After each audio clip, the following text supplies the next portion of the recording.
माननीय अध्यक्ष, महाराष्ट्रपूज्य गुरुजन वर्ग आणि इथे जमलेले बालमित्रांनो, ओम बोलल्याने मला शांती मिळते, साई बोलल्याने मला शक्ती मिळते, राम बोलल्याने पाप मुक्ती मिळते आणि जय शिवराय बोलल्याने आम्हाला 100 वाघांची शक्ती मिळते.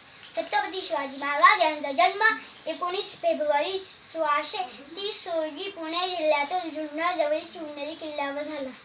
त्यांच्या वडिलांचे नाव शहाजी राजे भोसले तर आईचे नाव जिजामाता असे होते. बालपणी त्यांना जिजामाता या रामकृष्णाच्या गोष्टी सांगायच्या. शिवरायांनाही वाटायचे आपणही त्यांच्यासारखे शूर व्हावे व येथेचे रक्षण करावे.